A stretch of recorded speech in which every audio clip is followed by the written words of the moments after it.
Hey y'all, Coldfire here, and this is a quick review of the RPG game For the King. This game is free right now on Epic until April the 30th. If you enjoy what you see on this video, make sure to go grab it.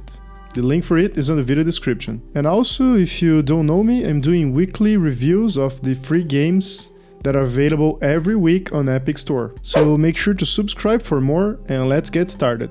For the King is a procedural turn-based RPG that features solo and co-op play, where the co-op play can be either local or online, and it's a blend of roguelike, board game, JRPG, and I don't know, something on those lines. The combat mechanic is quite unique, even though it's turn-based. It has a very interesting dice mechanics that I'll go in a little bit of more details later. And the goal for this game is explore, survive, and solve the mysterious death of the king. The backstory for this game is the following. The king is dead, murdered by an unknown assailant. Now, the once peaceful kingdom of Farhu is peril. With nowhere left to turn and stretched beyond her means, the queen has put out a desperate plea to the citizens of the land to rise up and help stem the tide of impending doom. As any good RPG, this game also features a looting system where you get random stuff from killing enemies that you can equip to make yourself more dangerous, more efficient.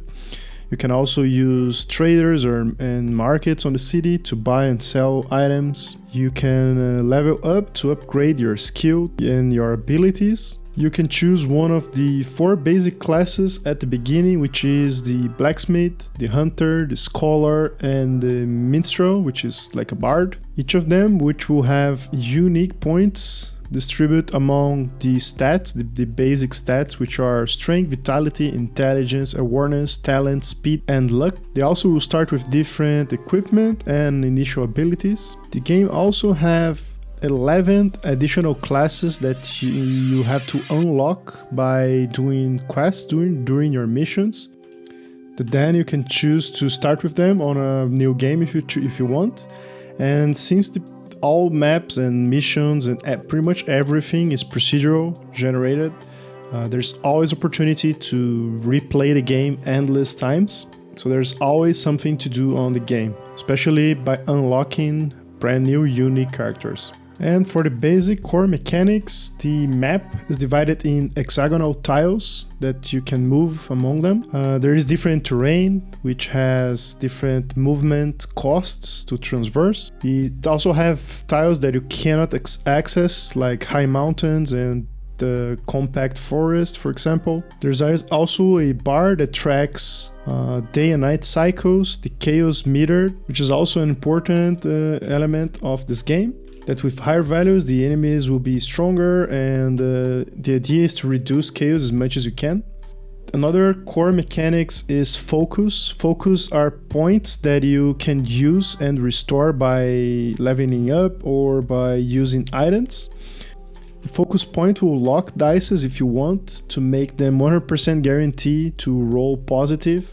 So they can be very helpful when you need to secure that critical hit or that unlock for a specific chest or something. And about this, the quite unique mechanic for dice rolling is that every dice is rolled based on the statistics from your character. So the higher the stats, the more likely it is to roll, because it's not exactly like a dice, it's only yes or no.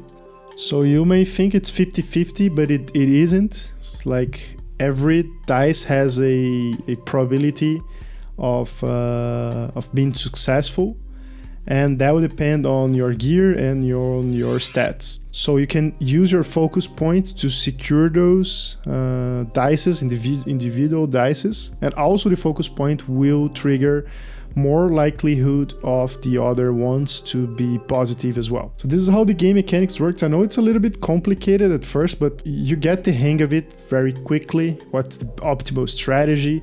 And also the games help you a lot by indicating the likelihood for events to happen. For example, here I have, depending on on how many points I roll positive, I have some penalties for like taking 20 points of damage or taking less damage or taking no damage, and the game highlights how much likely each outcome is, and if you add focus point, how much likely it will become.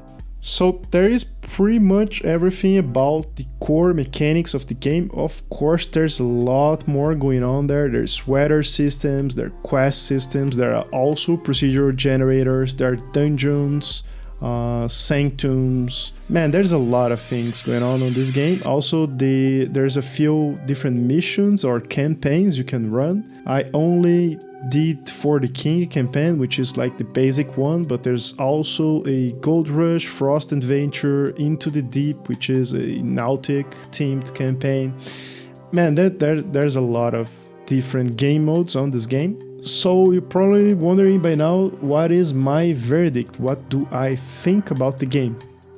I think it's quite enjoyable, the game. The graphics are charismatic. I love the like high polygonal aesthetics, and I 100% recommend this game even if you don't get it for free until the end of this month. It's not very expensive, so maybe get it to play with your friends. You can play locally with your the people in your house, which is especially fun for these quarantine times that we are living. If you don't have a PC and you wanna buy it, this game is also available on consoles, Xbox and PS4, and also even on Nintendo Switch. So make sure to check that out. It's a very fun game, it's challenging, and I think that'll be all for this video. Let me know what you think about this review on the comment section below. Don't forget to subscribe for more, and I see you next time.